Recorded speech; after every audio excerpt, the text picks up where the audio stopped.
Y a veces nosotros extrañamos nuestra vida vieja. ¿A quién no le ha pasado? A mí me ha pasado muchas veces, aún diciendo que el Señor me redimió, aún diciendo que el Señor ha sido lo mejor que me ha pasado en la vida, que es así. Salgo al mundo un poquito y extraño al mundo. Y eso es cuando tenemos todavía a Egipto en nuestro corazón, porque todavía nuestro corazón no ha sido circuncidado, porque todavía le estoy entregando mi corazón de a poquito al Señor. Cuando nosotros queremos que el Señor nos entregue su amor de una, nosotros somos mezquinos con el Señor. Y la verdad que yo en este tiempo me he dado cuenta que me le mezquinaba al Señor con cada cosa, con cada detalle.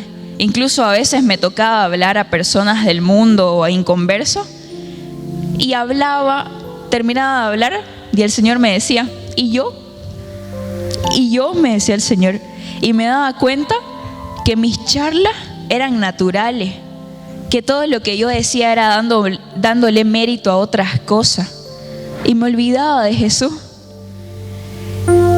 Y la verdad que somos así, somos inmerecedores de la gloria, inmerecedores de la gracia, pero el amor inagotable del Señor no lo podemos entender.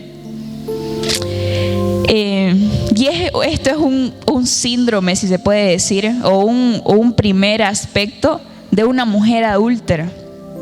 La mujer adúltera, si sabe que su marido la ama, va a volver siempre a pecar y va a decir, mi esposo me perdona. O los hijos que no valoran cuando sus padres los perdonan de algo malo que han hecho, y dicen, de nuevo lo hago porque mi papá me perdona. Pero no es así. Va a llegar quizás un momento que el Señor va a decir, como dice Pablo, ¿no?, en su carta, echen a ese hermano a Satanás, entréguenselo a Satanás, para que Satanás lo zarandee y en algún momento, en la venida del Señor, su alma pueda salvarse, dice. A veces ya el Señor dice, bueno, te dejo, con el dolor de su alma quizás te deja, a que sufras, a que el mundo te dé sus palizas, a que el mismo enemigo te dé sus palizas. Y es así como vemos en Oseas 3:2, dice, entonces el Señor me dijo, ve y ámala otra vez a tu esposa, aun cuando ella cometa adulterio con un amante. Esto ilustra que el Señor aún ama a Israel, aunque se haya vuelto a otros dioses y le encante adorarlo. Leyendo esta palabra me doy cuenta cómo la hermanita Miriam decía, quien tiene a su becerro no puede adorar. Quien tiene a su becerro dentro del corazón, el corazón le pertenece a su becerro y todo su amor es a ese becerro de oro. ¿Y qué es el becerro de oro? Algo que está antes que el Señor, a quien yo le doy mi amor completo, cuando ese amor completo deberíamos dárselo al Señor. Voy a seguir leyendo. Así que la recuperé pagando 15 piezas de plata, 5 canastas de cabeza y media de vino. Entonces le dije, tienes que vivir en mi casa por muchos días más y dejar la prostitución. Durante este tiempo no tendrás relaciones sexuales con nadie, ni siquiera conmigo. Esto muestra que Israel estará por mucho tiempo sin rey, ni príncipe, ni sacrificios, ni columnas sagradas de sacerdote, ni siquiera ídolos. Pero después el pueblo volverá y se dedicará al Señor su Dios y al descendiente de David su rey. En los últimos días temblarán de asombro ante el Señor y su bondad. Qué impresionante esta palabra, ¿no? Dice que después del perdón, o después de que Oseas va y siendo su esposa Gomer, que se prostituía, que era una prostituta y él la tomó como esposa por mandato de Dios, se fue. Su esposa era prostituta y se fue con sus amantes. Y él, siendo su esposo y siendo un profeta de Dios, va y compra con 15 monedas de plata a su esposo. ¿Acaso a nosotros no nos pasa lo mismo? ¿Acaso no decimos todo el tiempo que nosotros fuimos fuimos elegidos desde el vientre de nuestra madre y fuimos concebidos porque Dios así lo quiso. Somos de Dios porque fuimos elegidos desde el vientre de nuestra madre. Pero volvemos a la prostitución. Así como Gomer era esposa de Oseas, pero volvía a la prostitución. Y Oseas tuvo que ir a comprarla. Lo mismo pasó con nosotros. Éramos de Dios, elegidos desde el vientre de nuestra madre, pero estábamos en el mundo y tuvo que venir nuestro Redentor a derramar su sangre y a comprarnos con precio de sangre. ¿O no es así? Hay una parte que dice: esto muestra que Israel estará por mucho tiempo sin rey ni príncipe, sin sacrificios ni columnas sagradas ni sacerdotes, ni siquiera ídolos. Pero después el pueblo volverá y se dedicará al Señor su Dios y al descendiente de David su rey. Es como que si el pueblo entra en un tiempo de reconstrucción. ¿Qué nos quiere decir sin rey y sin príncipe? En su estado caído, Israel no tendrá un liderazgo nacional o político que necesita, porque Israel es un país, sin sacrificio ni estatua. En su estado caído, Israel no tendrá el servicio espiritual que necesita, sin efod y sin terafines. En su estado caído, Israel no tendrá la guía y dirección sobrenatural que necesita. ¿En cuál estado usted está? ¿Sin rey y sin príncipe? ¿Sin sacrificio y sin estatua? ¿O sin efod y sin terafines? A veces nosotros entramos a un tiempo de desierto que le decimos, que oramos y no podemos sentir la presencia del Señor. Lo buscamos al Señor, pero no es suficiente porque no lo siento, porque mi corazón está lejos. Y ese es el estado sin efod ni terafines. En su estado caído, Israel no tendrá la guía y la dirección sobrenatural que necesita. Y la verdad que así como nosotros caemos a menudo, fallamos a menudo, y el Señor está ahí todos los días de nuestra vida amándonos y no mezquinándonos su amor. En la palabra hay varios ejemplos, varias personas reconocidas. Yo estoy segura que todos han escuchado sobre David. Yo les voy a nombrar a 3 personas que cometieron pecado, pero que fueron redimidos por Dios a su vez. El primero es David. Y en 2 de Samuel 11 y 12,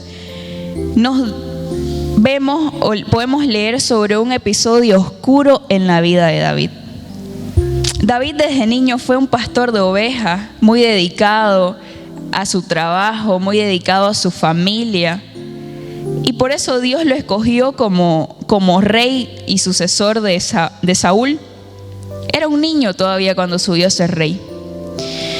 Pero después de que fue rey de todo Israel, porque David primero reinó en Judea y después reinó en todo Israel, en 2 de Samuel 11 nos cuenta sobre el adulterio de David con Betsabé.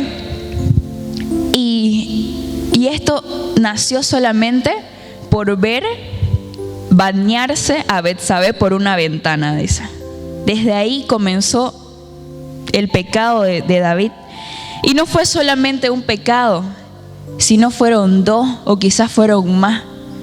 Porque después de que cometió el adulterio con ella, también mandó a matar indirectamente a su esposo Urías, porque ya también Betsabé tenía un esposo. Y después de esto, la palabra nos dice que Betsabé queda embarazada después de que tuvo el adulterio con el rey David y mandó a matar a su esposo Urías. Pero el Señor decidió que ese bebé no nazca. Tanto era el celo del Señor que decidió que ese bebé fruto del pecado no naciera y que fuera así purificado David y su familia. Y a consecuencia de este pecado que fue sabido por todo Israel y él siendo el rey, comenzaron los problemas en la vida de David. Porque David ya tenía otras esposas y ya tenía hijos. Y ahí fue cuando sus hijos comenzaron a desatarles muchos problemas y lucha al rey. Y esta situación desagradó mucho al Señor. Pero, ¿cómo comienza a componerse el rey? Estaba envuelto en un problemón. El Señor manda al profeta Natán y le dice todo lo mal que David estaba actuando, porque aparte de un pecado, mandó a matar al esposo de Betsabé. Entonces, cuando Natán el profeta va y le dice a David todo lo que él estaba haciendo mal, comienza el arrepentimiento. Y aquí en el Salmo 51 dice todo lo que David le decía al Señor.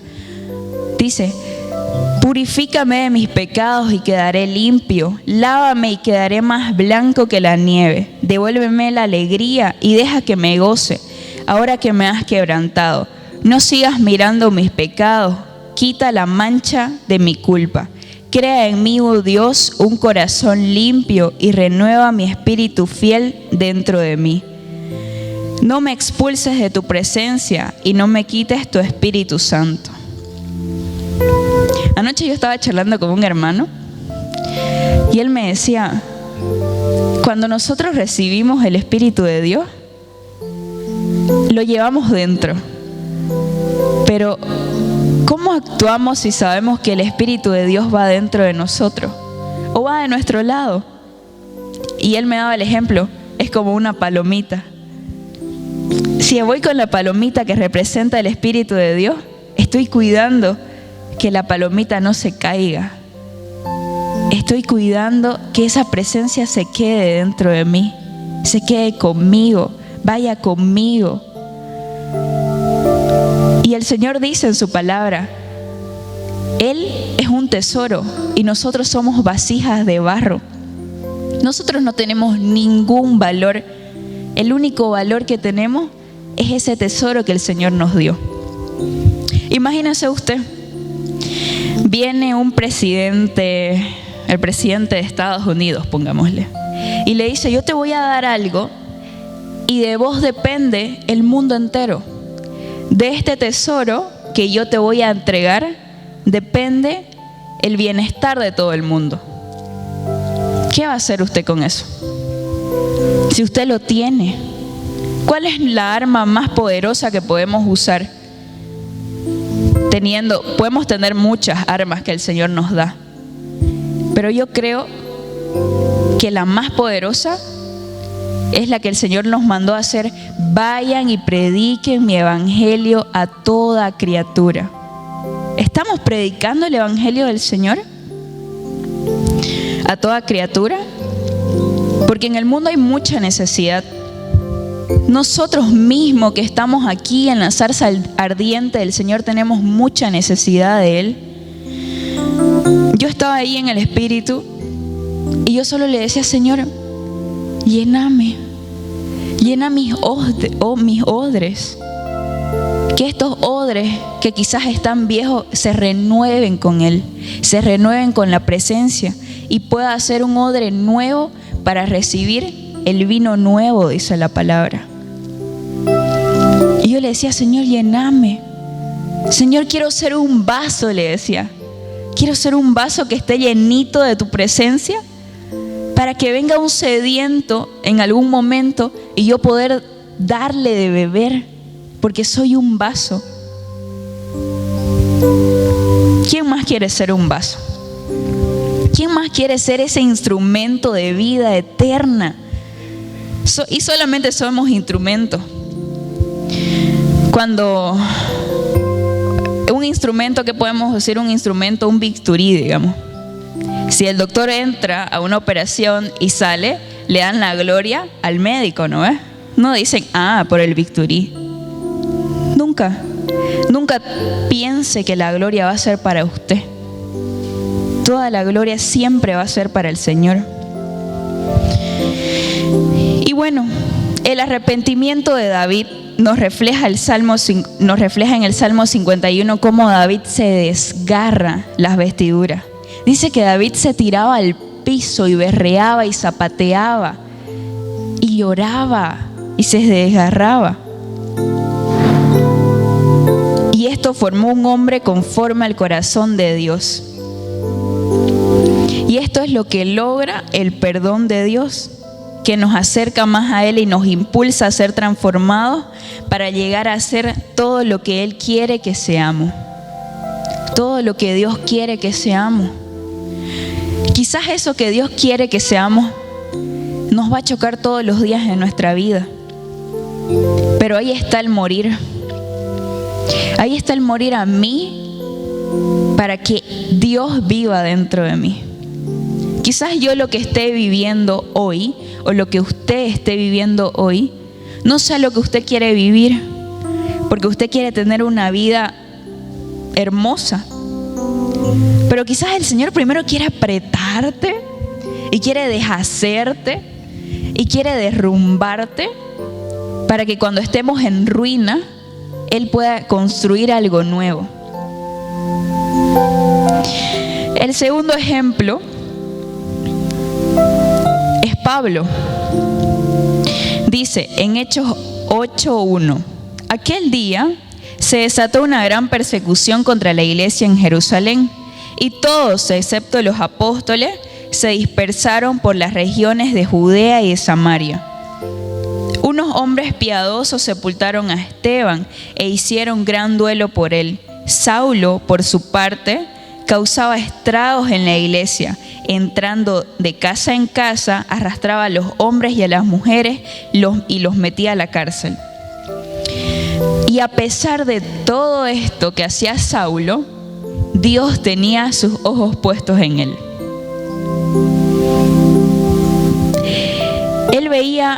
Dios veía un gran potencial en Saulo y decidió revelarse Dios a Saulo.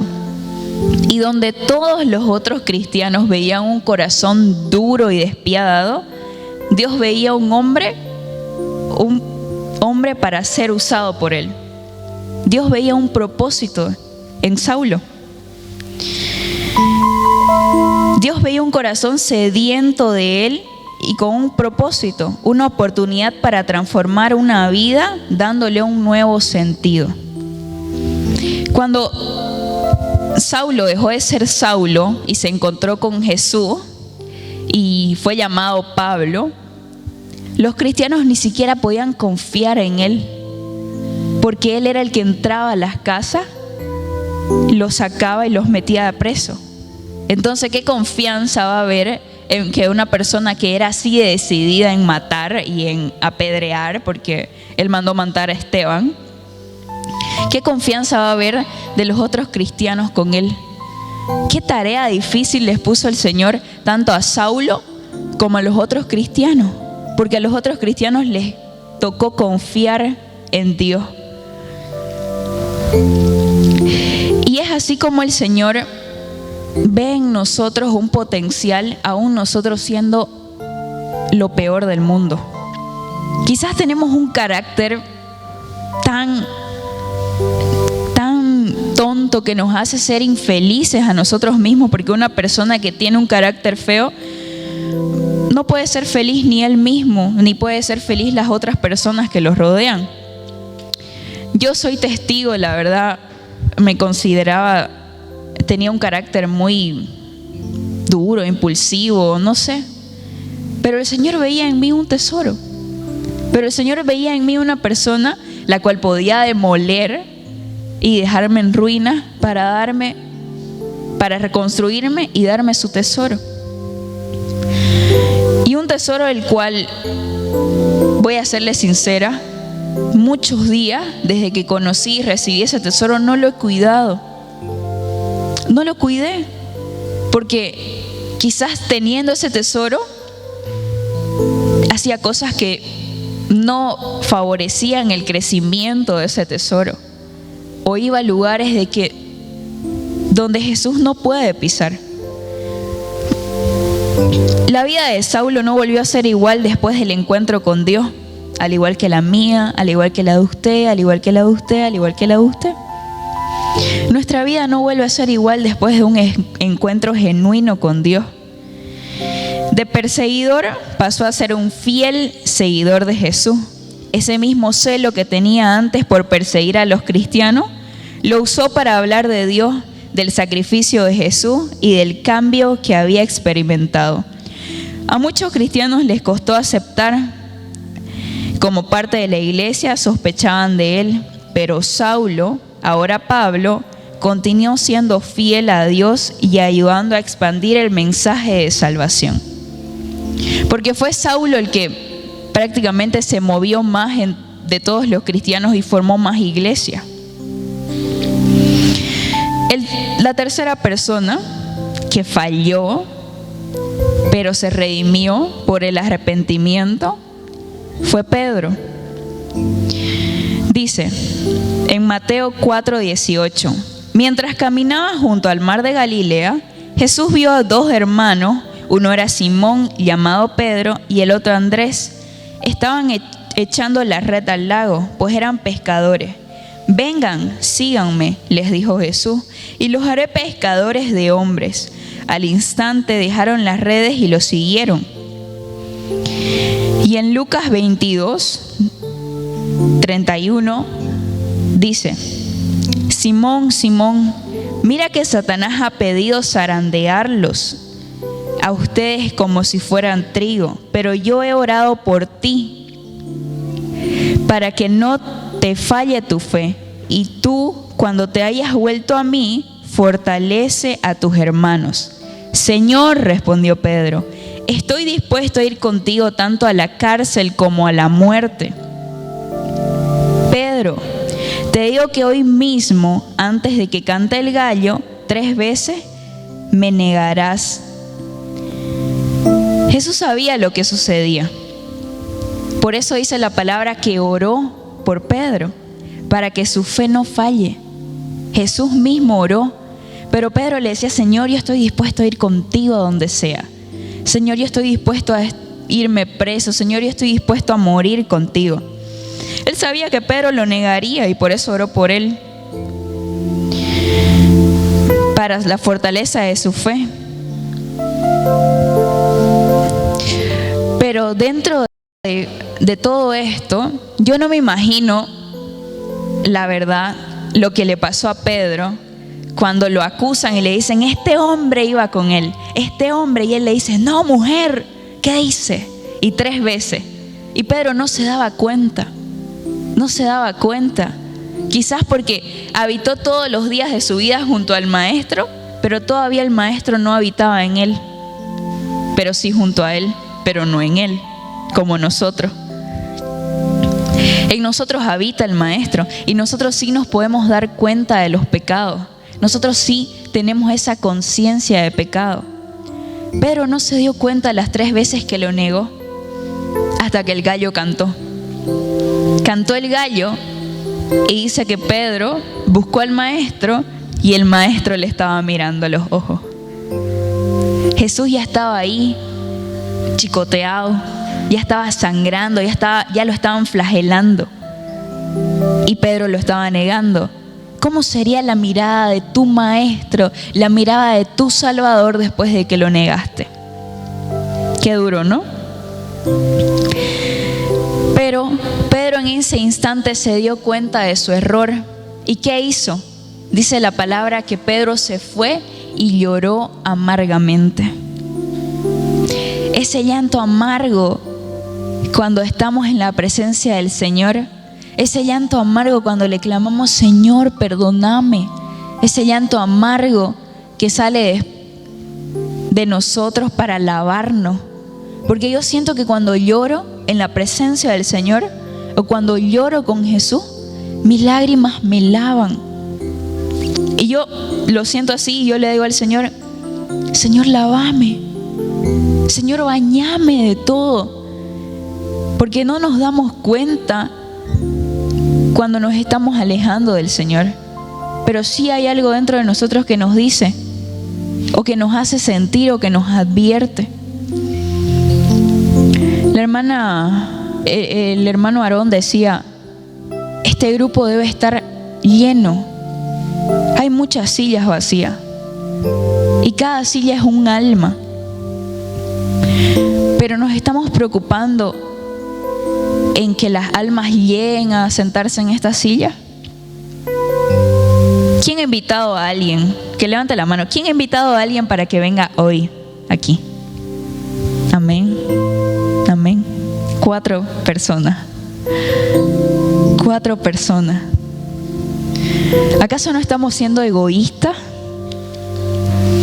¿Acaso no estoy pensando solo en mí y en mi familia? Yo, cuando una persona se me acerca en el mundo, yo sé sus intenciones, pero veo una oportunidad de hablarles del Señor. Y les digo de mi iglesia, les digo todos los milagros que hace el Señor. Si es posible, le cuento algún testimonio, porque el Señor te pone en ese momento. Nosotros tenemos muchos testimonios, pero el Señor te pone en ese momento cuál contarle para que los demás crean. Y como nos dice la palabra, ser una carta abierta, un mensaje de 2 patas, nos dice el pastor. Y la verdad que yo he invitado a personas, a jóvenes, para que vengan hoy, pero está muy difícil en el mundo que las personas quieran de Jesús. Está difícil porque Satanás está poniéndoles en bandeja de oro y en bandeja de plata todos los placeres del mundo. Pero a la vez sabemos que el diablo es traicionero. Sabemos que nos da los mejores placeres del mundo, pero también te mete un puñal por la espalda, pero también te da sufrimiento. El otro día yo charlaba con una persona y esta persona me decía, ay amiga, yo estoy en depresión y parece que también tengo bulimia. Y yo, no, o sea, en mi fe ahí pensando yo, anulando eso, no tenés eso, no digas eso, que no sé qué. Y el Señor me puso una canción en mi mente y me dijo, pásasela, y que Él, cuando esté solo, la pueda escuchar y pueda sentirme. Y la verdad que espero algún día el Señor me dé la oportunidad, una oportunidad plena, porque en ese momento cuando estábamos hablando no era la ocasión de que yo le pueda hablar de Jesús. Y así como esa persona, yo estoy segura que muchas personas vienen a usted. En el mundo afuera, las personas conocen de Vástago, conocen que usted está en Vástago, y el enemigo también conoce que usted está en Vástago. Y las personas, cuando tienen alguna dificultad, saben a dónde acudir. Así sean las más religiosas del mundo y les hayan dado palo en algún momento, saben dónde recurrir. Saben que pueden llamarlo a usted para que usted ore por su familiar que está mal. ¿O no es así? Nos ha pasado siempre. La verdad que todo va a lo mismo. Estas 3 personas que yo nombré se arrepintieron rasgando sus vestiduras y no volvieron a esos pecados. Cuando nosotros no nos arrepentimos y rasgamos nuestras vestiduras y circuncidamos nuestro corazón, hay muchas posibilidades de que volvamos a esos pecados, de que volvamos a los placeres del mundo, de que volvamos a ser las mismas personas o quizás peores que antes. Porque la palabra dice que cuando volvemos, nuestra situación vuelve a ser peor que la situación actual que teníamos. Por eso es que una persona viene, conoce a Cristo, y si esa persona ha estado en drogas, por ejemplo, viene, conoce a Cristo, vuelve al mundo, la situación de las drogas es mucho mayor a la cual se habitaba.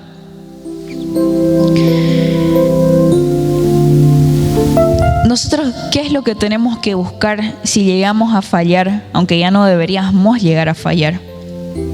Tenemos que buscar el arrepentimiento genuino, el arrepentimiento de corazón, ese arrepentimiento que conmueva el corazón de Jesús y el mismo Jesús baje y te redima en ese momento. Los pastores nos dicen, si a ustedes les cuesta algo, no importa, vengan, búsquennos. Pero nosotros, por tener ese orgullo o no ser antitestimonio, decir, ay no, que tengo que comportarme, preferimos tener un testimonio con las personas, pero estar lejos de Dios. Y aparentar con los demás estar cerca de Dios, cuando realmente no es así. Cuando realmente una persona que no está cerca de Dios y aún quiere aparentar que sí está, no va a tener frutos nunca. Y por los frutos nos conocerán. Por los frutos. Cuando yo hablo de alguien y me dice, sí, nunca he escuchado de tu iglesia. Sí, el Espíritu Santo se mueve de maravilla. Y hay esto, y esto, esto y esto. Y las personas quedan así. ¿En serio? Si hay todo eso es que es fuerte. Si hay todo eso es que está Jesús. Y si no hay eso en tu vida, es que Jesús todavía no ha llegado. ¿Qué dice la palabra? Por el dedo de Dios echarán fuera demonios, y esto será una señal que el reino de Dios ha llegado a tu vida. El reino de Dios ha llegado a nuestra vida. ¿Lo estamos valorando? ¿Estamos cuidando de la palomita? ¿Estamos caminando en santidad? Porque ¿qué nos dice el Señor? El mundo nos dice, sí, Jesús es santo, pero Jesús nos dice, sean santos como yo soy santo. Si tengo el Espíritu de Dios y voy caminando de Jesús de la mano y voy con mi palomita, voy a cuidarla todo el tiempo. Voy a querer que esa presencia no se vaya. Y ese es el tesoro que tenemos. Y eso es lo mejor que nos ha pasado y que nos va a pasar en nuestra vida. Y ya tenemos muchos regalos del Señor. Mucho. ¿Acaso su familia no se ha restaurado? ¿Acaso usted no ha sido testimonio en carne propia de haberse sanado de algo? Porque yo sí. Aún sin creer, el Señor me mostraba su gloria. Y yo decía, ¿pero esto es verdad? ¿De verdad estoy sana? Y así lo tuve que ver muchas veces para creerlo. Pero no solamente lo vi para que yo lo crea, sino para que lo cuente a los demás. Lo que hoy yo quiero que usted se lleve a su casa es 1, el arrepentimiento, y 2, el hablar, el mensaje boca a boca. El de decir, sí, yo vivo esto, y voy y se lo cuento a los demás. Voy y le digo a una persona que está lejos de Dios todo lo que vivo, todo lo que me pasa, para que esa persona diga, wow, qué bien de verdad. Quiero ser así. Quiero conocer a ese Jesús. Y ese es nuestro testimonio.